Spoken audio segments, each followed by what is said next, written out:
Topic Thunder, it's Topic Thunder. Just acknowledge it, knowledge with no scholarships. It's Topic Thunder, it's Topic Thunder. Breaking everything down, tech to politics. It's Topic Thunder, it's Topic Thunder. We don't tell you what you want, we just give you what you need. It's Topic Thunder, it's Topic Thunder. News, blues, and views from these Chi-Town streets. Topic Thunder.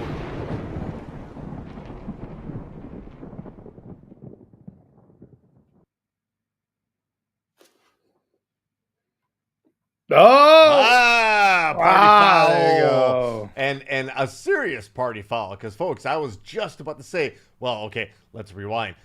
Ladies and gentlemen, welcome back to the program, Topic Thunder number 150. According to the archives. Wow. Okay. A special occasion that we did not mark in any sort of way. And we never do, because Yeah, it's like, how the way I view it, and folks, welcome back to the program that we fashion as the Internet Saloon. My name is Brooks. That handsome man in the teal is Ben.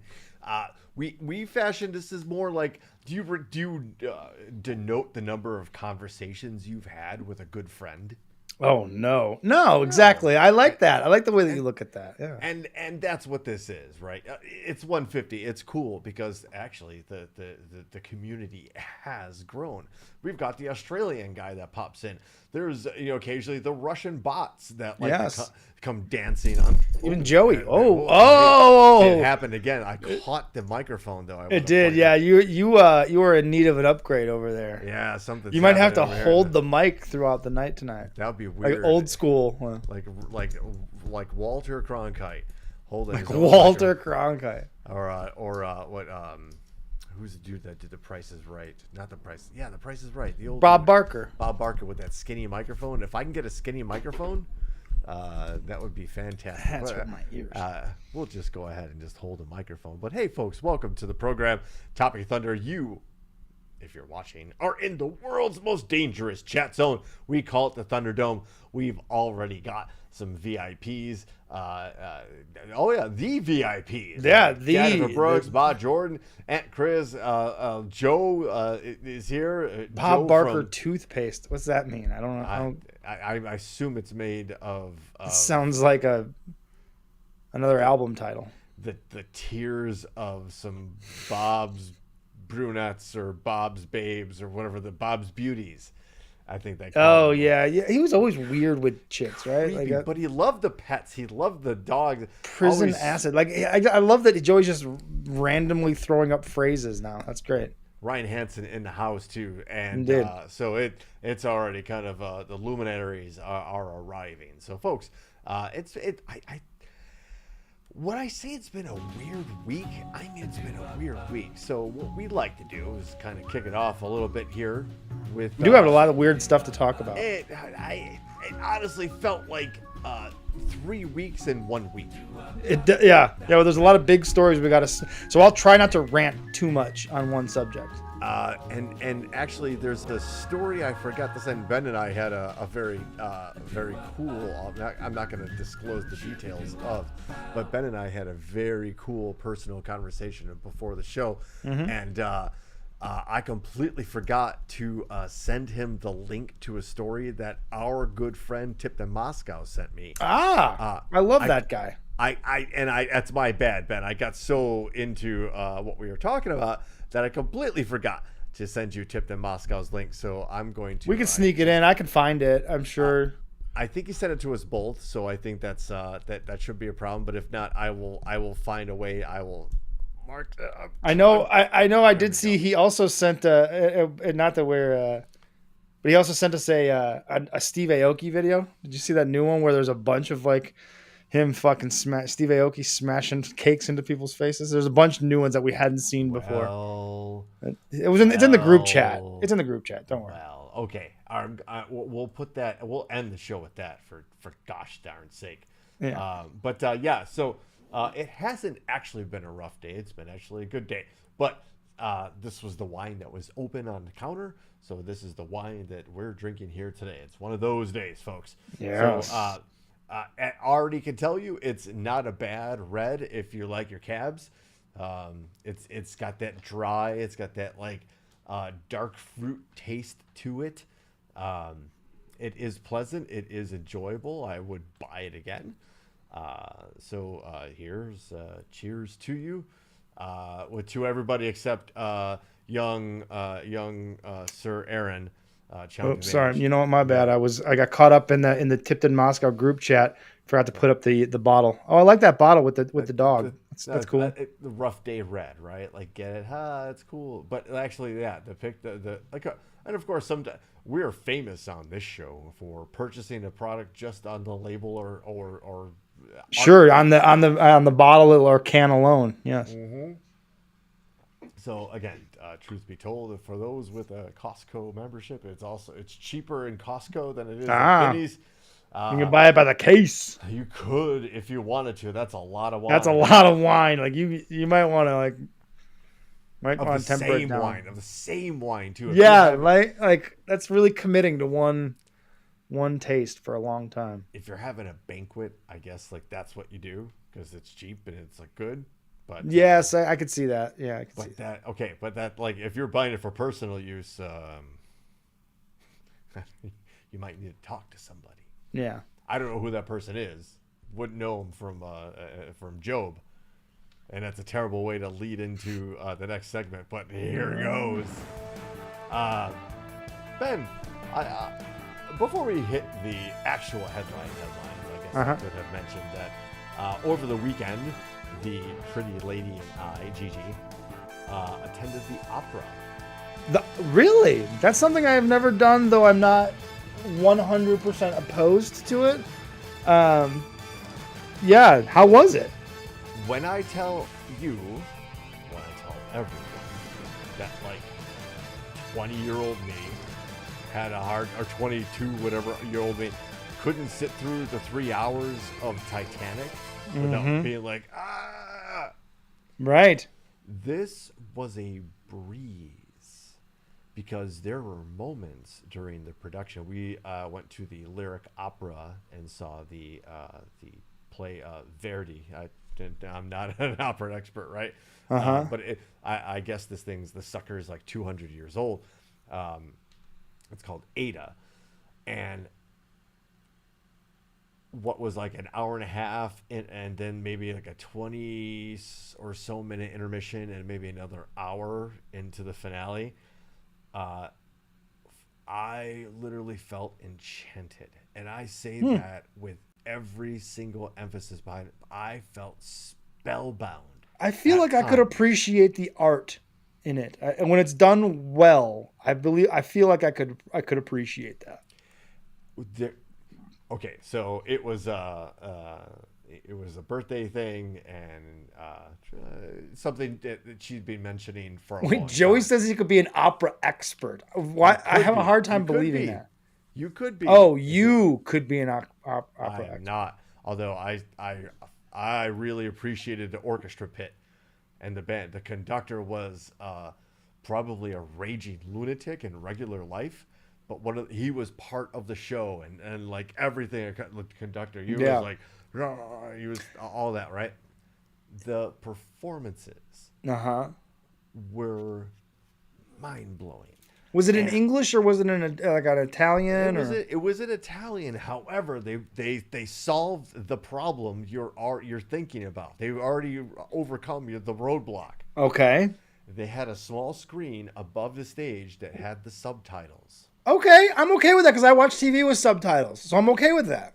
And if you were watching it, you could get the basics of what was going on. You could understand that there's some weird love triangle, that there's I'm okay with that. At least they did something to allow you to understand what is being said or the context of the song, not just the vocal abilities of the person singing it. While that is obviously the star, to have some context would definitely help. Because I was with Ryan where seeing an opera in English would definitely be, but is that even an opera? I don't know. So these are classic operas, right? Right. So they're not in English. They're not in English, and it wouldn't match the translations. Right. The singing wouldn't be the same. Everything wouldn't match up with the music, right? Yeah. But they solved the problem thanks to technology, right? So if for that, all you have to do is kind of look up, because I splurged a little bit, and why wouldn't you? For If you're gonna be a bear, be a grizzly. we did the tuxedo. I did a tuxedo, Ben. No shit. Oh yes, sir. Oh, that's amazing. Yes. I rented a tuxedo. She rented a very lovely dress from renttherunway.com. That's fantastic. Which I guess the gals in the chat might know, but I guess you can rent like designer dresses for a period. Incredible. Of time.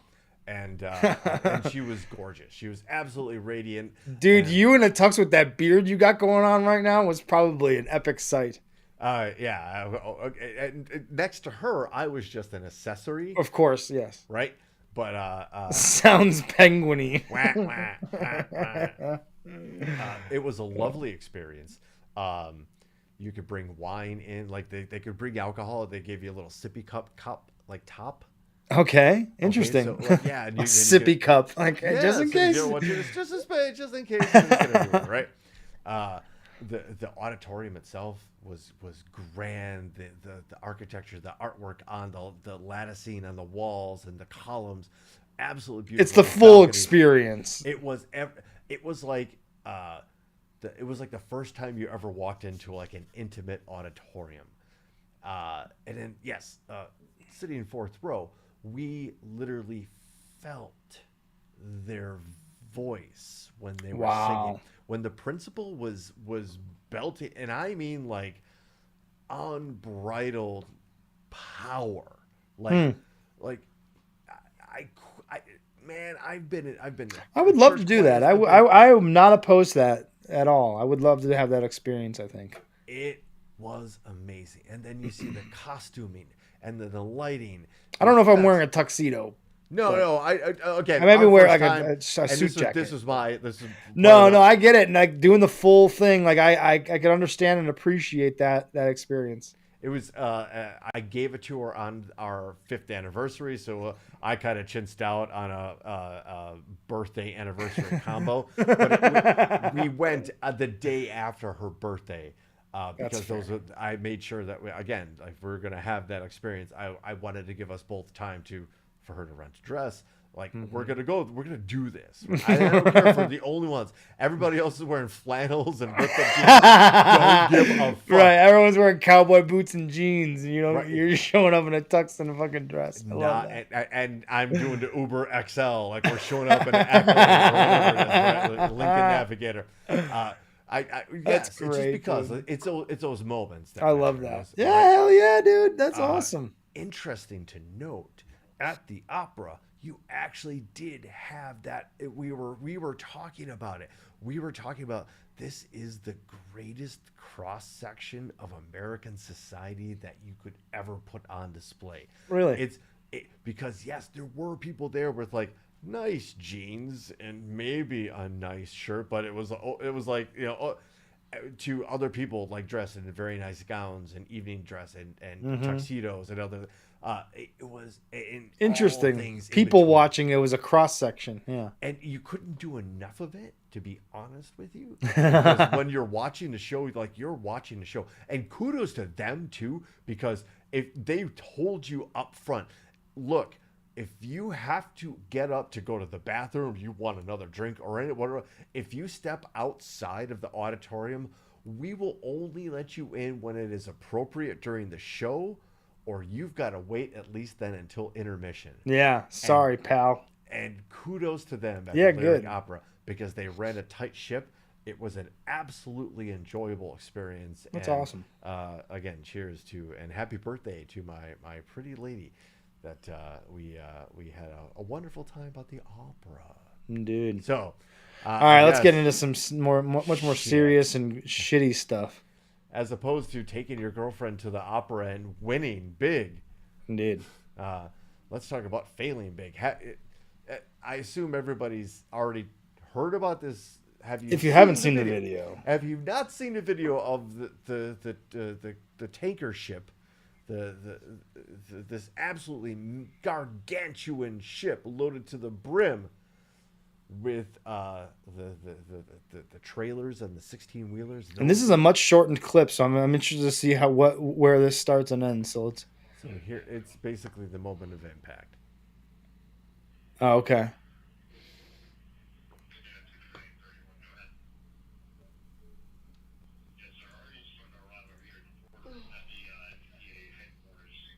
That's awful. Horrifying. And The the the the the the, the guys that were on the workers that were working on that fucking bridge, the absolute fucking terror. and I, of what was going on, and yes, there were several, I guess, 8 as far as we know, 2 that have been recovered. It's no longer a rescue mission.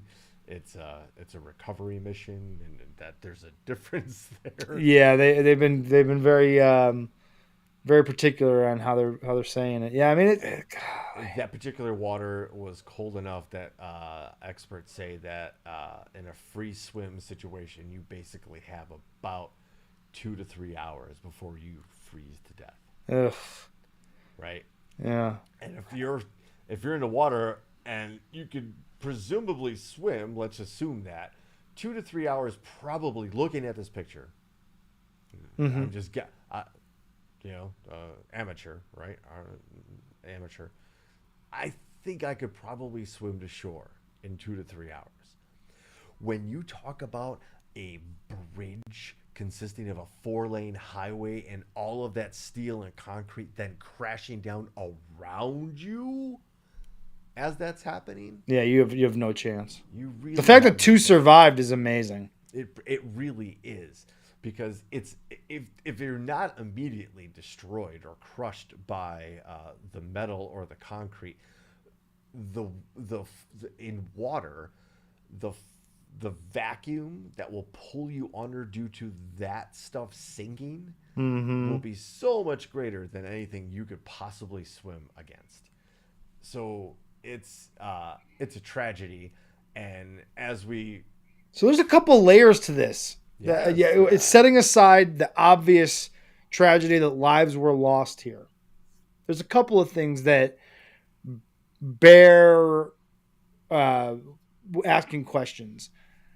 The explosion. There was a very large explosion when this ship hit the bridge.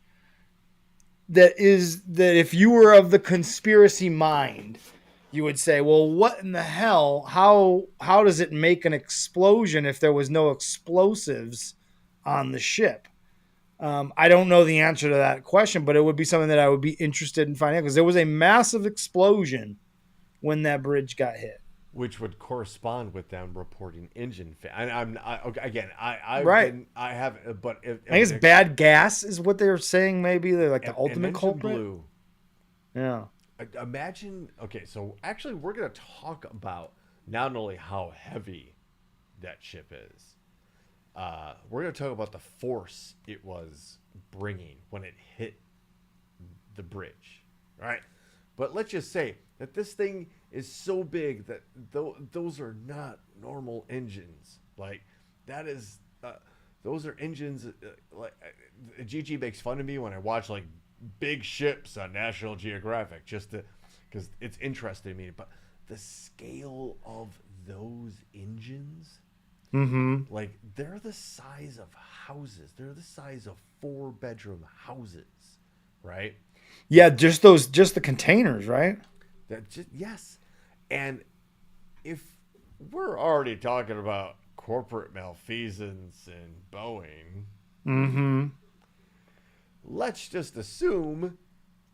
Well, actually, we don't have to, because the company that was chartering this vessel, Mirazik, has been way guilty of overstacking ships, and there's going to be an important demarcation here as to like who owns the ship, because Maersk does not own the ship. From what I understand, Brooks, I don't know if this is right. This is one of those things that I read it online, so take it with that grain of salt. But I don't know if this is true. But apparently, Mitch McConnell's there's a relative of his that recently died in an automobile accident. in a Tesla accident. Apparently, she was the CEO of the shipping company that this was a part of. I don't know if that means anything, if there's a connection, or it's So- just coincidence. But I would like to look into that. I know that Mitch McConnell's wife, Elaine Chao, former Transportation Secretary of the United States of America under the Trump administration, has definite ties to a major Chinese shipping firm. That's been confirmed. That there is no conspiracy about that. so they do have some connections in the shipping world. So. Massive, massive. That I think it was her sister, Elaine Chao's sister. Correct. Like that. I believe that's who was in that automobile accident, that Tesla accident. It was a Tesla. Correct. That There's some interesting circumstances surrounding that. Lost gear and she fell into a swamp, and I guess there was a frantic call from her 45 minutes before there wasn't any more contact from that vehicle, that she was in a swamp and the vehicle kind of did a thing. I don't know. I don't know enough about that story to really. That story is out there. Yeah, there could be some tug on that. We may have to look into that for future weeks, and maybe just put that little nugget in the back of your head. If the story becomes a little bit more major, that just remember that we said it here first. That might be a little bit of something to the story here. I do want to talk to Ryan Hansen in the World's Most Dangerous Chairman, because he brings up a point here about why couldn't they get tugboats to steer it away from that pile. It had already disconnected from the tugboats. The tugboats do not guide the boat all the way out of the channel. I only know this because it was on the news, and they asked this question on the news. The boat had already disconnected and was at full speed headed out of the port, and when it lost the power, and then it was just a matter of the tides, and they had to hope that the boat was going to miss one of those fucking columns, and it just didn't. And so there's. But then okay, that's the first part of it. Maybe the why, and maybe we're going to get into this more because I know there's a story that you have linked here that goes into a little bit more detail. But we've talked about terrorist threats, outside influential threats that are attacks that could happen on this country that could affect the day-to-day operations of this country. And so, again, if you are wearing your conspiracy hat, if you were going and there was something more to this, if it's a Chinese company that is at the helm of this, if the Chinese-owned shipping company maybe is at the owner of it. I mean, is there something here? I want you have the pieces fit, kind of, not maybe exactly, but they're kind of the right pieces. You see what I'm putting together here? Oh no, I understand that. I understand questioning the and I don't want to go too far down the rabbit hole either and be that guy. But healthy discussion, I think, is right, and that's what we try to do here, right? We're going to shoot down anything that's fucking crazy because I've already seen and everybody already documented it. The Israelis did it. They're trying to do all of it, some crazy shit. Mm-hmm. And the truth of the matter is, I guess if you were trying to make such a devastating attack on the United States economy, that plan's already been laid out and done better. And while this is going to impact, actually, I guess Pete, Transportation Secretary and future political superstar Pete Buttigieg, announced that this is going to affect supply chain. Great. Because this is a major port, especially on the East Coast. These corporate assholes are going to take advantage of this to raise the prices again. Oh, supply chain, guys. There's nothing we can do. Everything's more expensive. Absolutely. And Ryan Hansen, you're on it. They could weaponize container ships, right? Mm-hmm. But I dare ask you, wouldn't there be more the act of terrorism isn't necessarily to inflict the most damage. Right. It's to inflict the fear. The fear. It's what's going to get people to react the most. There are other things that Sure, because this isn't 9/11, right? This isn't like, yes, this sucks, but this isn't like oh my God, because Here's the other thing that's very fortunate, and what leads you to believe that it wasn't a planned attack is that seeing the damage that we just saw, if that had happened during rush hour, the amount of death would have been a lot more than 6 people that happened to be on that, because they got warned ahead of time. There is the other pieces of the puzzle is that the captain of that ship did warn a mayday call, and they were able to stop traffic at both ends, and that's why there was very limited. They just weren't able to get those construction workers off the middle of that bridge in time, but they did save a number of lives by stopping traffic on both sides of that bridge. It could have been a whole lot worse. If it was a terrorist attack, they probably would have done it at a time where there were more people on that bridge, surely. And it does seem to be now that they went through a process of they tried to restart and reboot, and they got the black box. This is a tragic accident. What it's going to amount to is, yes, that if the engine blew, and apparently they tried to deploy anchors too to try to yes. However, let's just move on to a couple of things. The next, I did some research. Okay, so yes, we can. Are we done here with this link? Do we need this link? I think. Probably if not, are we moving ahead? Are we moving ahead to the Wikipedia link? I think we are, because we need to understand just how much energy this ship was bringing to that pillar, right? Mm-hmm.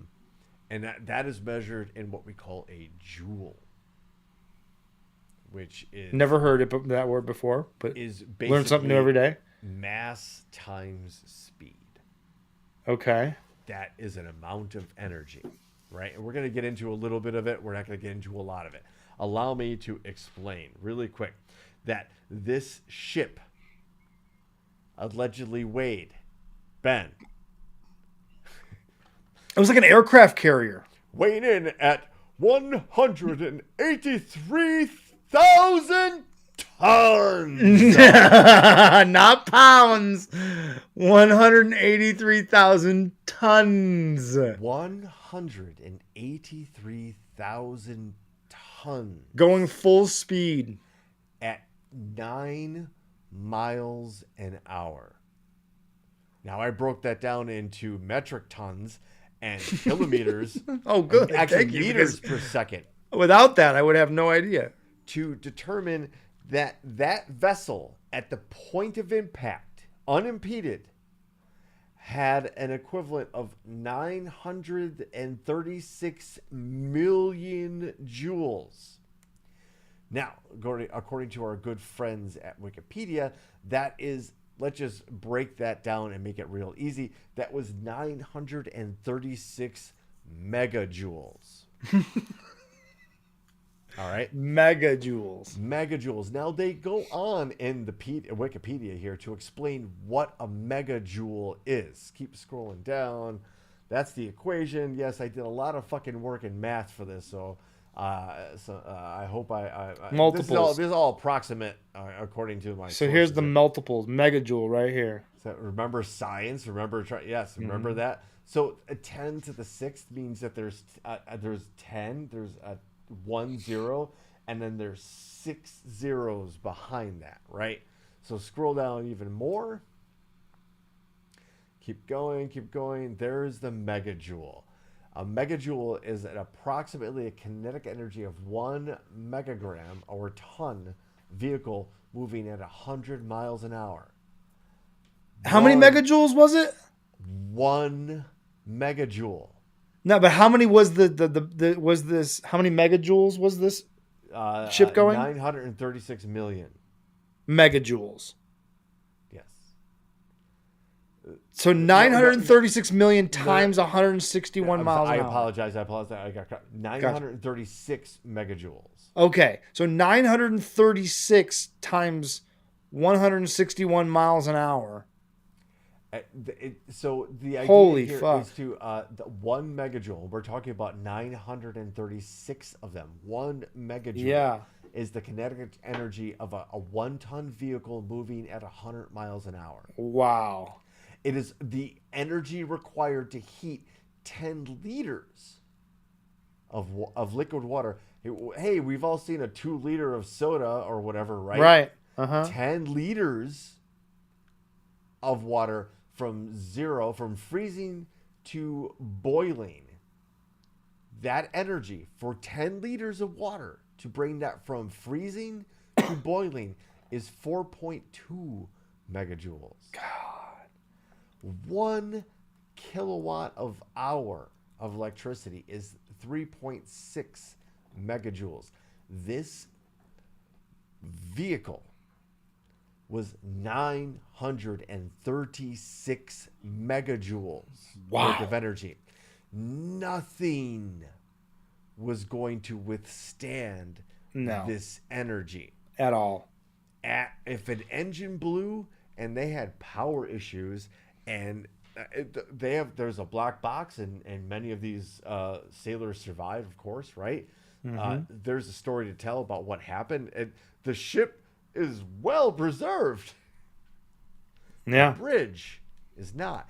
That bridge was 1.6 miles long. That's crazy. And will affect not only the port, but then, we'll just drive around it. No, you won't. There's no equivalent highway that connects like through Maryland like that. Mm-hmm. So in a terrorist attack, target-wise, okay, I can see your point because you did long-term damage. This is not an easy build, not an easy fix. No. There's a rescue recovery. Baltimore's traffic is fucked for the foreseeable future. Absolutely. We have to keep an eye on Baltimore because this could go fucking sideways. Really. Yeah, for real. For real. And speaking of things going sideways, I was gonna say, speaking of things going sideways, and our old friends over there in Russia had themselves a little incident this last week, eh? Aunt Chris had to alert me to this because I was playing a rerun through of Witcher 3. And a great game, by the way. She's like, "Hey, are you what's going on in Russia right now?" I was like, "Huh?" I was like, "Oh my god!" 4 or 5 gunmen, according to reports, depending on what you believe, opened fire at a concert hall in Russia and killed at least now 133 people. The video's fucking crazy. Which was released by ISIS, who are openly going, "That was us. That was us. Yep. Hey guys, that was us." Yeah, they are gleefully taking credit for this, which is interesting that that in Russia. Like, what's ISIS's beef with Russia? That's interesting. And I had that same conversation with Gigi, and it occurred to me, Syria, and that it actually ends up being the case, right? Their beef with Russia is Syria. If you're into that, if that's your flavor. Interesting. But now understand that Russia is blaming Ukraine, and Russia's really trying to shoehorn Ukraine into this thing, and it's so obvious that what they're doing. They're like, "Oh yeah," Vladimir Putin's like, "Yeah, reports we have say that there was a plan to allow them to get to freedom through Ukraine, like to escape an escape route." That's the word I'm looking for. It was obvious bullshit. Obvious bullshit. Like, ISIS and Ukraine are not working together. Nobody buys that. Like, what are you doing, Vlad? Knock it off. He knows what he's doing because we can all certainly recall his absolutely inspiring election win. Where I believe he had like 86% of the vote is what I saw. 86% of the vote. Unprecedented. Congratulations to President Putin. That free and fair election. In a free and fair election, which a week later, and I sent that link to you and Lockport Joe in our group chat, how almost 3 days after that election, they called for a mobilization of 2 separate armies that combined are basically bigger than any our army in Europe combined. That nice. 2 armies that would be bigger than Germany's, France, Poland, UK, Italy, Combined.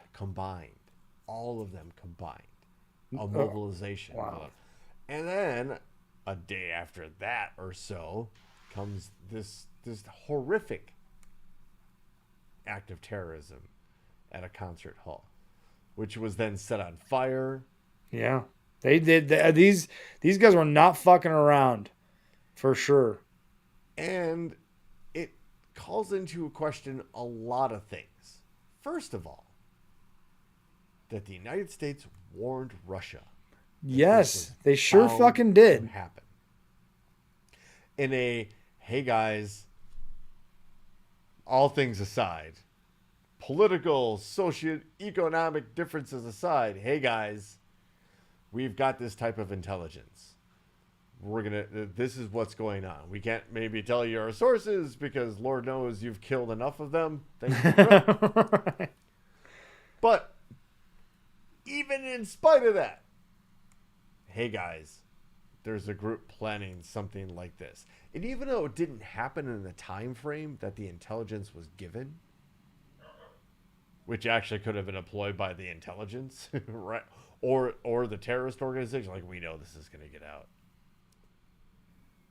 The United States shared advanced intelligence indications under a tenet of the United States intelligence community called the duty to warn, which obliges the U.S. intelligence officials to lean towards sharing knowledge of a dire threat if conditions allow.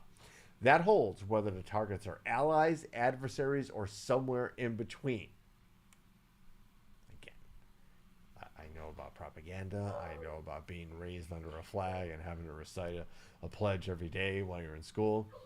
But that sounds like the workings of the good guys. Yeah, dude, I don't know if we're going to get into this, but it just, I heard a story about this on the news. The Russian government or police, law enforcement were very slow to react. They stood down, Ben. For an hour. They stood down. For an hour, they did nothing. On camera. That's very interesting. And then under whose orders? Under whose order? There's only one person, right? There's only one person who makes orders like that in that country. Never dare cross. Certainly, it was run by him. It may not have been his call to actually call out to those guys. He wasn't the one that called out, but the man that made that call to those Russian law enforcement officials, he ran it by the man. What do you want to do, boss? Tell him to stand down. That was an order that was given from Vladimir Putin. Hide. Why? Why did they stand down? Why did they do nothing? Why did they let 133 people get murdered and allow the place to be burned down to the ground? Which, by the way, they immediately tore down the rest of the structure. I mean, immediately. Also suspicious. Very suspicious, because if you treat terrorism as a crime, right, and one of the first things you do at break of dawn is send in the destruction crew to tear down the crime scene. Mm-hmm. Like, what kind of explosives were they using? Where did they place them? Did it seem like they had a strategy? Did it seem like it was a special ops thing? Like they knew where to place the explosives for maximum damage? Or was it just like in an arson investigation? They don't tear down the house immediately. Right? No. Like, you're going to investigate an arson. What you can't do is tear down the structure immediately. They need to figure out where the source of the fire came from. Like, where is it hottest? This is very suspicious. This is suspicious on top of suspicious on top of suspicious. That Putin vows to punish those that are involved. Ukrainian military intelligence told Reuters Ukraine was, of course, not involved in this terror attack. Ukraine is defending its sovereignty from Russian invaders, liberating its own territories, and fighting with occupiers, army, and military targets, not civilians. And actually, that has held true. In every acknowledged Ukrainian action, it has been strategic, if not military targets. Yes. Are they going after some oil refineries? Hell yeah, they are. I want to say to Ryan Hansen, I think that if you've seen the video, there's no doubt that these shooters were actual shooters, and I think the video is also pretty clear that they were of what's the right way to put this? You could tell that they were Muslim, I guess, the Islamic extremists. Like, you could tell that this wasn't like Russian actors. You do okay. So I think it's more that they were warned that this would happen, and they allowed it to happen. It was one of those things where they, much like the conspiracy of 9/11, where the United States government knew of an attack being planned, and they just did nothing because it would be strategically advantageous for the government to take advantage of the situation. So they just kind of let it happen. That's what I think happened here with this situation. I don't think that it was like Russian agents. I think what really was ISIS did this attack. They're too gleefully taking credit for it, for them not to have done it and planned it and that whole thing. I think that just Vladimir Putin decided it's advantageous to him. He could spin this his way, so he just stood down and allowed it to happen. Let his people be fucking slaughtered. Because what are they going to do? Vote him out? Gosh. It almost seems eerily similar to the reports that there was intelligence forwarded to the highest levels of American power prior to 9/11 that a certain terrorist organization was going to use planes to ram them into buildings. That story exists, actually. That's not a conspiracy theory. Nope. I'm not putting on the tin There's foil. actual paperwork, memos, yes.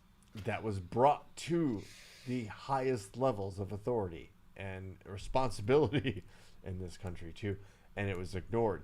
So I'm not saying it's negligence, it's malice. Yes. That if you take a look at that and go, oh, well, how can we make this work for us? Oh, look, I don't want to dive down that, folks. Like, yeah, but we know Putin is shrewd enough. I said it. We know that Putin's mind works that way. We know that he is that type of person where it doesn't take malice. It doesn't take his. It's an instant reaction for him to say, how can I take advantage of this? How can we use this to our advantage? Putin said that they cast the enemy as international terrorism, and he's willing to work with any state that wanted to defeat it. All the perpetrators, organizers, and those who ordered this crime will be justly and inevitably punished, whoever they are, whoever is guiding them. We will identify and punish everyone who stands behind these terrorists who prepared this atrocity, this strike against Russia, against our people. Yeah. Okay, so look at this immediately. When ISIS is going, guys, it was us. We've got GoPros showing you to fucking like Medal of Honor, do Call of Duty, like it's Call of Duty. Yes, we are slaughtering people. Here we are. We're ISIS guys. We're ISIS. We believe it was the Ukrainians led by the Americans and the British, come on, the French and the UN, of course, led by NATO. Stupid. No, and nobody Russia even that. bounced it to Turkmenistan, and we're like, oh, these are like Turkmenistan nationals, and Turkmeners are like, they don't exist here, bro. We don't know who these dudes are. They don't show up in any registry. They have no driver's license, work permits, anything. We don't have any ID of these people, so they don't belong to us. Don't drag us into the shit. You cannot believe anything Vladimir Putin says. So if it's coming from him, you know it's not believable, and he doesn't even care if you believe it or not. I will point out that Aunt Chris has pointed out that there's a documentary on Netflix called Turning Point. I've heard a lot about it. Yes, and she gave me the Iggy on that one. Good stuff. If you like this type of conversation, and if you at all kind of like want to know, It's on my list. I just don't know if Adrian would be interested in watching it with me or not. So that's why I haven't started it yet. But I also tipped you off on the same thing on Netflix documentary, The Octopus Murders. Along the same lines, if you have not seen it, on the list. It's on. You the list. definitely need to go out of your way. Brooks, I'm telling you, I can't wait till you watch it so that we can converse about it because it is so up your alley. I have never been more sure about a documentary that is going to interest you than I am The Octopus Murders. Oh well, I mean, when I'm not busy going to the opera, Ben. Indeed, when you're not being cultured as fuck. See, AF. Yeah. I don't. This is one of those ones that I don't. There is no cute, clever intro or lead into. This is yet another powerful male figure in our culture that is being accused, and rumors have been there for years, maybe decades. This is one that's flown completely off my radar, Brooks. I did not know that this was a thing. I'm definitely not as clear as Ben. I've been having microphone problems. So, yeah, it fell off earlier. Difficult. So yeah, I'm literally dealing with patchwork, but I'll lean into the microphone. And so hello, Derek. Here's what I know. Apparently, there's a rumor that P. Diddy had sex with Meek Mill. Like, what is going on? P. Diddy it probably doesn't end there. Is he's some sort of weird sex fiend? Is that what's going on? Is that what he's being? They raided both East Coast and West Coast homes of his at the same time. I'm talking they had helicopters and military equipment and all kinds of weird shit. And what is going on? Again, I guess there were whispers. I don't know. I don't really pay attention to pop culture, especially when it comes to P. Diddy. It was Sean Combs was. I could tap my foot to the songs that we all know, but not my jam, right? I guess like there are people posting a bunch of old videos of like him with Justin Bieber, talking about him and a 14-year-old Justin Bieber are going to have the greatest 48 hours. He's going to be staying with me. He did the same thing with Usher. Usher, I guess, lived with him for a year. And he boasted about, like, he was going to teach Usher the way. And there are, I think, 4 females now and 1 male that have come out in this lawsuit about having been basically abused and trafficked by P. Diddy, Sean Combs. Wow, this is fucking crazy. And it goes on well beyond the R. Kelly thing, and rightfully so. Aunt Chris is right there saying that this is tied to Russell Simmons, who's notorious for the same thing. Really? Yeah, it's not good. Wow. I just this was somehow not on my radar. I did not know that Russell Simmons and P. Diddy were these fucking predators. Nobody knows where P. Diddy is right now. Just to let you know, he took a private jet to the Bahamas or something like that, and apparently now nobody knows where he is. There's a Russell Simmons documentary. Where's this, Gigi? You got to give me the heads up. Give me the Iggy here. What streaming service can I find such a documentary? We'll watch it starting tonight. I'm interested. So, this is crazy. It is horrifying, some of the details that are coming out. And we just watched that. We just watched that Nickelodeon one. Did you watch have you seen that Nickelodeon one yet? I can't do something about Nickelodeon, really. Dude, here's the thing. It's Nickelodeon it's the Nickelodeon that's kind of after our time of when we were watching Nickelodeon. Okay. It's the Dan Snyder years, which are basically we were adults and no longer really the target audience. We were watching Keith Olbermann and Dan Patrick Indeed, on we had ESPN. moved on and matured past the Nickelodeon, but dude, that's another one that is just it is coming out of the woodwork. That and Cat Williams, he did to his credit. And I know that he said a lot of crazy shit, but he said some crazy shit about P Diddy, and here we are. But yeah, that documentary that Adrian and I watched on the Nickelodeon stuff is fucking crazy. That Dan Snyder dude should definitely be in prison, 100%. And I remember Brooks, and you'll probably remember him, the same guy. He's the fat kid from the back of the class, at Head of the Class, like the funny fat kid from Head of the Class. Remember the sitcom on ABC I remember the you'll know him if you saw him. I'd have to see it.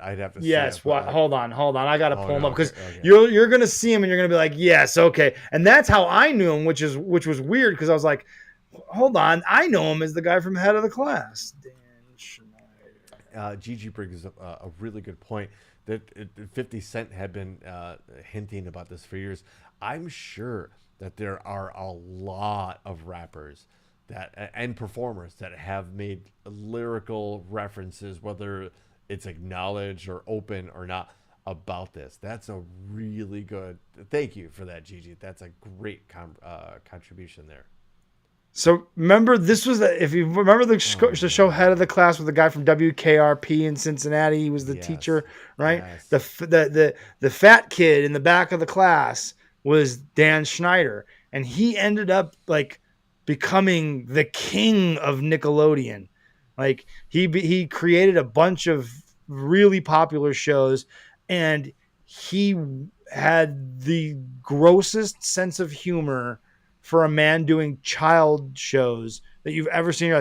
There's some clips of Ariana Grande doing some things that are appalling in retrospect. Like, you can't believe that stuff made it on the air. It's incredible. Like he's very into feet, right? And then there's a lot of like dick and cum jokes in children's shows. Weird. It's super fucking weird, and it's all because he thinks it's funny. He doesn't think it's funny. Multiple child predators were hired on that show to work on that show. I mean, it was a disaster for those children. He was providing shelter and an environment for predators. Yes, he 100% should be in prison right now. Instead, he has like a $40 million home in the hills of Beverly Hills. Well, don't worry about that, because I'm honestly sure at this point, with all the stuff we've talked about, not only today, but we talk about a show, The Purge is coming. Whether we survive it or not, but like something like I do believe that Diddy had something to do with Tupac's murder. I do believe that. Are we there? Are we here with that? I do believe that there's something to that. And I believe that Biggie's murder was in retaliation, 100% in retaliation. For Tupac. Yes. I mean, then who ordered Biggie? Someone from, Suge or somebody from. I see that. I just want a timeline. I want a Venn diagram. I want some sort of chart. Diddy, man, like that's an interesting one, because that guy is a mogul. Like he's one of the first guys in hip hop to really take his success and his money from hip hop and invest it into multiple ventures and make himself incredibly wealthy with some very shrewd investments along the way. So like, this is a super, super fall from grace if this is all true. Yeah. And didn't like Mary J. Blige basically kind of out him too for like taking advantage of her? And I don't know, but Gigi's 100% right that Biggie's death benefited. There's another thing. Like, you can make an argument that Diddy may have been involved in Biggie's death, because nobody gained more from Biggie's death than Diddy did. Yeah. So like he had full control of all of his rights. Diddy had control of all of his music, all of his rights. I mean, Had no problem, but he sold his it away image, to, like, yes, and yes, and he was he is so rich that do you know that he pays Sting to this day because he did not pay for the rights to Every Step You Take when he made that Biggie Memorial song, which is like Diddy's biggest hit. He did not ask for permission from Sting to use it, and Sting sued his ass, and he's still to this day. But it doesn't even make a dent in Diddy's fucking money. It's pocket change. He's so not worried about it. He just pays Sting millions of dollars on a monthly basis, and it doesn't fucking matter. You're talking about a guy that didn't ask permission to physically enter another human being. So why would he ask for permission to fucking use the music? Great point. Great point. But horrifying because this guy was allowed to happen, and I can't believe it took this long. Everybody knew about it. Apparently, I can't believe it took this long. It's like Bill Cosby. Great example. Everybody knew about it, right? Everybody knew about it, but they kept having specials. They kept putting them on. NBC knew about it. We have to get over it. We have to get over this whole misogyny thing. Mm-hmm. Maybe the UN has a solution. Maybe. Oh, yeah? Oh. I doubt it. The UN has picked Saudi Arabia to lead a women's rights forum. Come on. That's all. I didn't even get through the headline. Like, come on. What? Is this the fucking lightning round? Is this the Onion? Yeah, come on. That can't be real. No, this is from The Guardian. This is like a real headline. Saudi Arabia has been chosen as the chair of the UN commission that is supposed to promote gender equality and empower women around the world after an unopposed bid for leadership condemned by human rights groups because of the kingdom's abysmal record on women's rights. Now, yeah, human rights too, but yeah, women's rights too. The Saudi ambassador to the UN was elected as chair to the Commission of the Status of Women. That's something from like a dystopian sci-fi movie. For real. I am the commissioner of the status of women. You're a dude. I know. Right? By acclamation, I guess, which is nobody wanted to vote or dissent against it. Nobody wanted to speak up and go, not even to get it on record. Hey, yeah, just like Iceland. This is the terrible just saying. Idea. I don't know if you know who Saudi Arabia is, right? But this is not a great idea, guys. I know here in Auckland, we're not well known, but folks, trust us. This is a really bad idea. There isn't some African country or something that. Nope. Nothing. He was endorsed by a group of Asian Pacific states on the commission. When the outgoing chair, the Filipino envoy to the UN, he asked the 45 members if they had any objections. There was silence in the chamber. Jesus. I hear no objection. It is so decided, he said. Normally, a country holds a chair for 2 years. But the Philippines was put under pressure from other members of the Asia group to split its tenure and pass the post on to another country after 1 year. Bangladesh, of all countries, was expected to take over, but late in the process, Saudi Arabia stepped in and lobbied for the chair, which is widely seen as an attempt to burnish the kingdom's image. Yes, that's total propaganda. Yeah. Whoever's the chair, which is now Saudi Arabia, is in a key position to influence the planning, the decisions, the taking stock, and looking ahead in a critical year for the commission. Saudi Arabia is now at the helm, but Saudi Arabia's own record on women's rights is abysmal and a far cry from the mandate of the commission. That was Shireen Tadros, the head of the New York office of the Amnesty International. And you're fucking right, Shirlene. Saudi Arabia is the last country. Maybe the UAE. Toss it up. Maybe Kuwait. But if you don't allow women to vote, and you don't allow women to show their face in public. Yeah, if you come from a Muslim country, I'm sorry, I hate to paint with this broad brush, but your religion is anti-woman. Sorry, your beliefs, your fundamental beliefs are anti-woman. More than Christianity. Yes, Which is saying something. you literally force your women to cover their faces and bodies in public.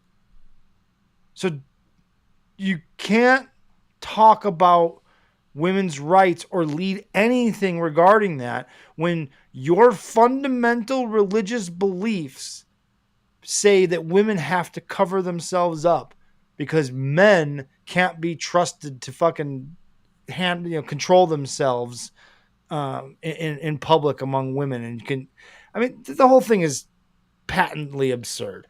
Again, Saudi Arabia elected chair of the Commission on the Status of Women. It's so silly. That sounds like some bullshit redneck community township thing. Yeah. Commission on the Status of Women? Do we need a commission? Is that what the UN needs to be worrying about right now? And seriously, it makes you question that governing body.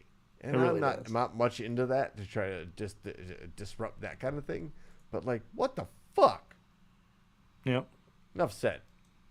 Hey, the Republican National Council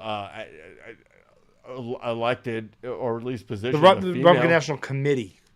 Thank you. Did I say council? I don't want to. You did. I don't want to give them any more prestige than they're due. Oh, look, it's Laura Trump. Imagine that the daughter-in-law of the former president has been given the position as co-chair of the RNC, which means she has access to the budget and she has access to fundraising, which they've already signed an agreement that would funnel much of any campaign donation to His legal fund. His legal fund. Tell me again. He can't get bail money. What? He can't get a bail bondsman to give him bail money. That's Tell me so again funny. what Hunter Biden did. Yeah. Tell me again about nepotism. Nepotism, right? Yeah, fuck off with your nepotism and your Hunter. I'm done listening to anything regarding Hunter Biden if you are not also willing to discuss the Saudi money, the Chinese money that was the all different kinds of money that was funneled to the Trump children, the Son-in-law. Nepotism. I will come on. I will trade you Hunter Biden for Jared Kushner. That's it. Let's go. That's it. Let's go. We sold Saudi Arabia billions of dollars in weapons, and he got a $2 billion kickback for it. Sweeten the pot. I'll give you Hillary Clinton. Right. To sweeten the pot. You want that? You want to make that trade? Let's make that trade. Lest we forget, who's the daughter? Ivanka, right? Ivanka. $640 There's tariffs. million. Trump puts tariffs on all Chinese products and says nobody can do business with China except Ivanka Trump's business. They get a special exception. They can continue to do business with China. Nobody fucking says a word. But you want to bust my balls about fucking Hunter Biden? Get the fuck out of here. Get the fuck out of here. If you're not gonna if you're not gonna treat both equally, then get the fuck out of here. Because you know what? I acknowledge if Hunter Biden is doing anything close to what Jared Kushner and Ivanka Trump and the Trumps were doing, then they should be treated as such and found guilty and punished accordingly. But let's also fucking punish the Trumps for doing the shit that they're doing. Imagine that. Yeah, it's fucking crazy. Anyway. Yeah. Nobody encapsulates the Republican Party quite like the Lincoln Project. And since we haven't been around for a week, they made a nice audio visual presentation. Oh, did they? I love those guys. I've really started to become a big fan of the Lincoln Project. There's a lot to be said about the Lincoln Project. There's a lot of former hardcore Reagan Republicans that are making millions on this endeavor. But it's a scenario where it is the enemy of my enemy is my friend. Correct. Yes, I agree. Yes, politically we probably don't agree on much, but we both agree that Trump is a complete fucking buffoon. So here's their latest over the last week. This is just 1 week, folks. Just 1 week.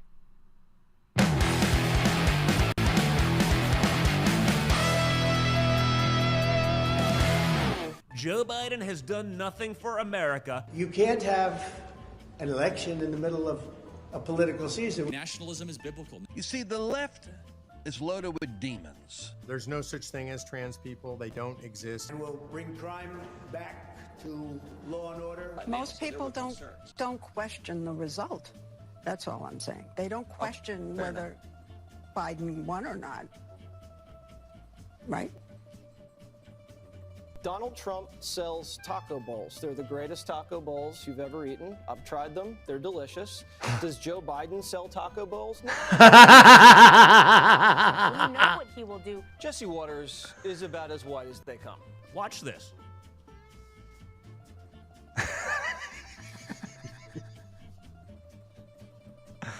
Are you going to start putting money into your campaign? Yeah. You haven't done that since 2016. Well, first of all, it's none of your business. He said that Jews who vote for Democrats hate their religion, hate their country. What do you think about that? Well, there again, he has a remarkable way of communicating. This is all Biden-run things. We won. No, we didn't win. We'll be appealing this. What are you doing? Why are you doing this to American energy companies because of children? You want Speaker Johnson out. I wouldn't have filed a motion to vacate if I didn't. Right. Men feel annoyed that no one ever thinks about us, and you know how much we want to be thought of. They're going to try and rig it.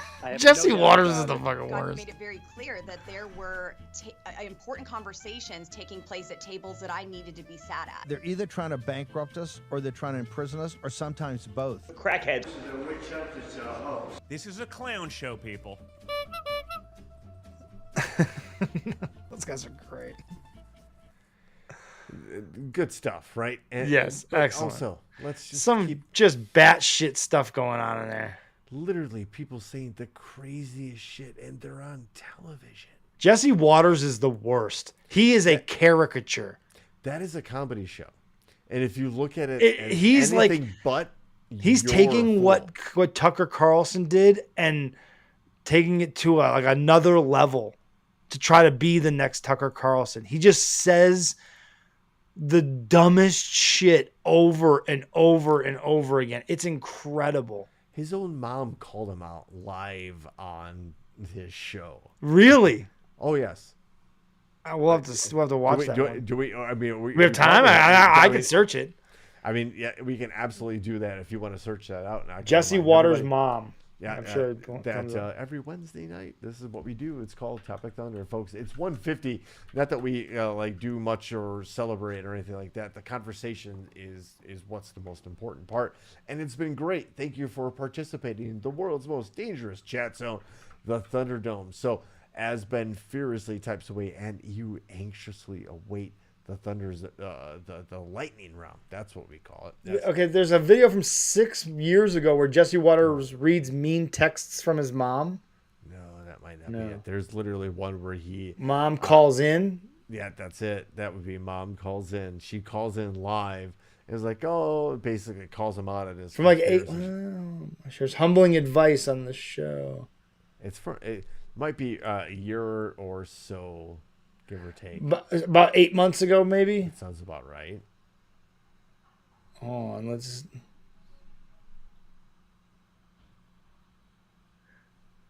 So The View... There's a video of The View talking about it.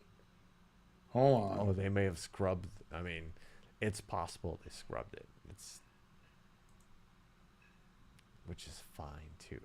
Just know that Jesse Waters. Is this? Oh, okay. Hold on. I think I found something. Has some too much water in his brain.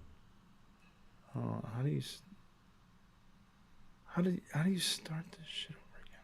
This is live television here right now. Oh no! Shut up. What? All right, hold on. I think I got it. Hold on. Breaking news. Wait. Rabbit holes. We do not want to lose you, and we want no lawsuits. Okay. Okay, I have a list here. In keeping with the Hippocratic Oath, do no harm. We need you to be kind and respectful. You yourself mentioned that humble is a stretch, so I get that. Use your voice responsibly. His uncomfortable laugh. Conversation that maintains a narrative thread. There really has been enough Biden bashing, and the laptop is old. Perhaps you could suggest that your people take less interest, for example, in other people's bodies. Yes, go, Mom. Do not tumble into any conspiracy rabbit holes. That's amazing. Good for Mom. Like, called him out like live. Well, yeah, on air, and you could see how uncomfortable he is, and that uncomfortable laugh where he's like, yeah, Mom, stop talking, please. Like this, he immediately recognized it was a bad idea. Yes, like, holy shit. And you can imagine the phone call he had with his mom after they hung up, like after off the air. I don't think he talks to his mom anymore after that. Mom, you absolutely embarrassed me on my show. Mom, you're never coming on my show ever again. Do you understand me? Meatloaf. All right. We know what side of the bread is buttered. Mm-hmm. And it's on the cute animal things. Yes. So check this out. We have a dog and a koala. Aw. Check that out. Check it out. They're like mutual. That poor koala is ridden with syphilis, unfortunately.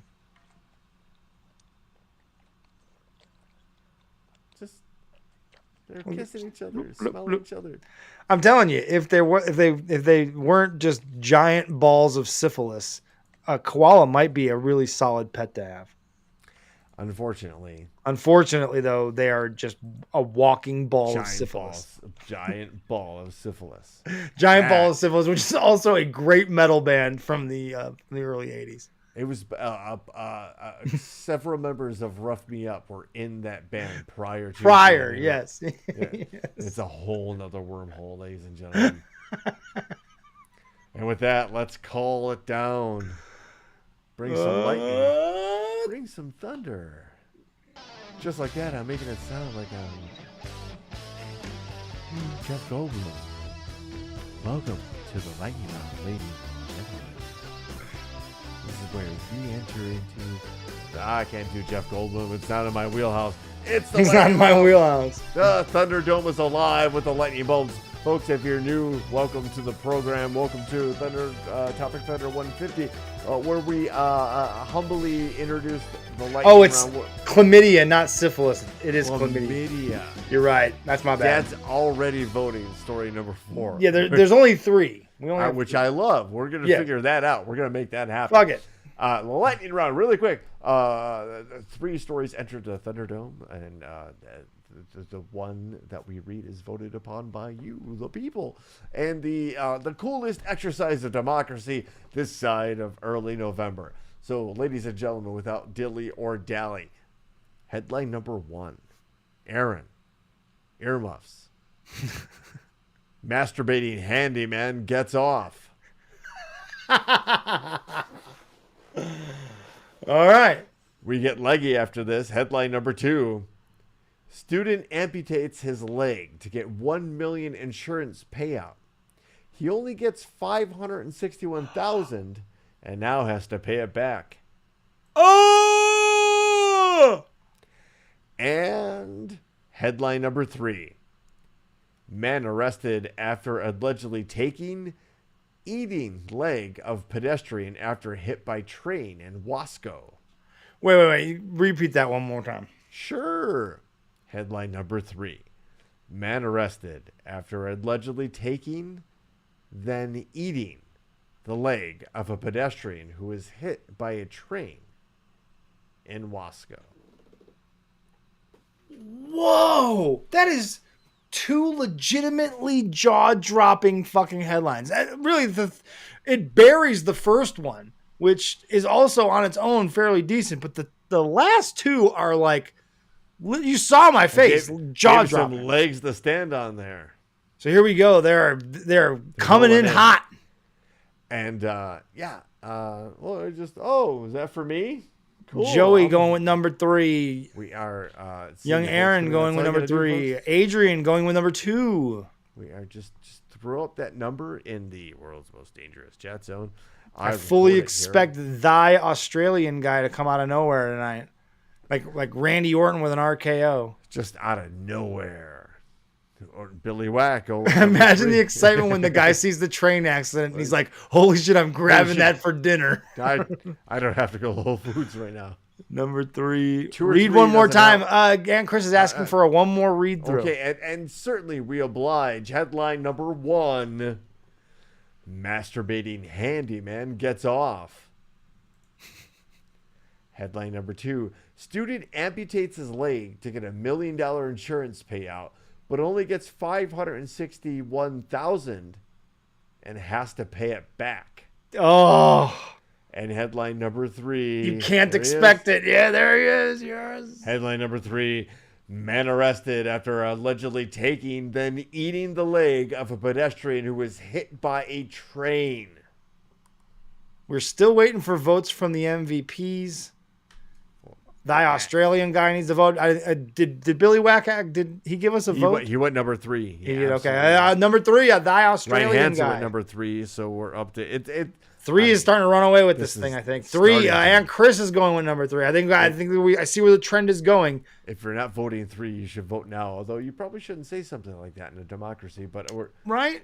Yeah, we're just supposed to let it happen, whatever happens. But this is more like Vladimir Putin's democracy. There he is. There we Dad go. Brooks voting in. It's Ma Jordan going with number 2. 2, okay. Making a valiant It'd effort, be like if Brian Strand was waiting around for train accidents so he can eat. All the people I know, Brian Strand would be the person. Yeah. Deep cuts right there, ladies and gentlemen. I guess at this point, if you haven't voted by now, I think the votes are in. I think that the people have spoken. Should forever hold your peace. Number 3, it is. Let me send this link. That's what they call it in the information age, ladies and gentlemen. I'm hip. I'm cool with it. Send this link over to my man, Mr. Ben Jordan, so he can show it. There's a video even. So. This is Wasco, California. KBAX, Fox 58. Hello.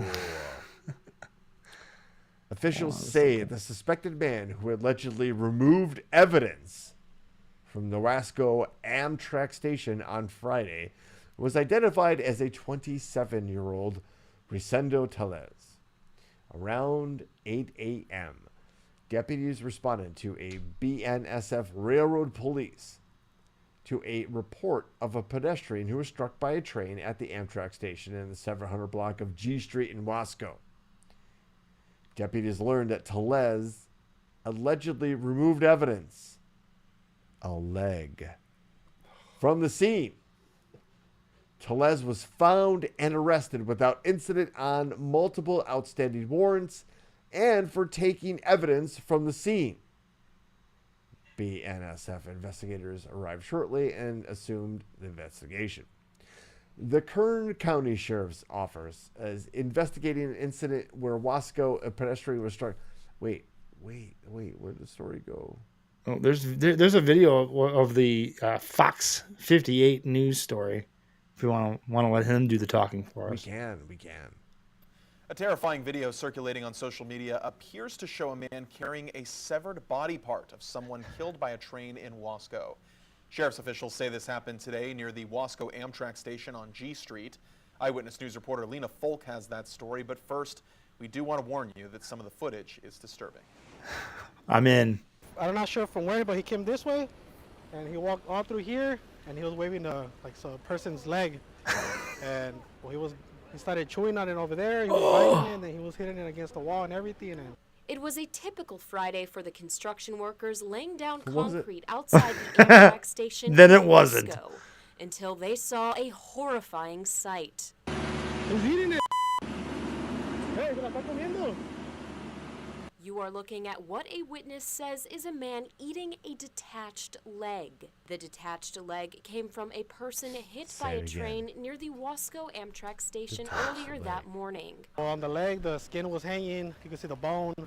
Jose Ibarra tells Eyewitness News that when the man walked past him with the leg, he believed him to be homeless. Ibarra is unsure where the man came from. He says Kern County Sheriff's deputies stopped the man after people from the Amtrak station called the police. Put down the leg, sir. It gotta go. Put down the leg. Around. KCSO says the man is 27-year-old Rosendo Tellez. Tellez was arrested for taking evidence from the scene and had multiple outstanding warrants. At this moment, investigators haven't said who the leg belongs to or who was hurt in the train crash, but we do know that one person died. Tellez was arrested, and Kern County Sheriff's Office say it is an active investigation. Probably Reporting not hard in to figure Wasco, out who Lena. the leg belongs to. Wow. Like, That's who's incredible. missing a leg? Hey guys, which body's missing the whole leg?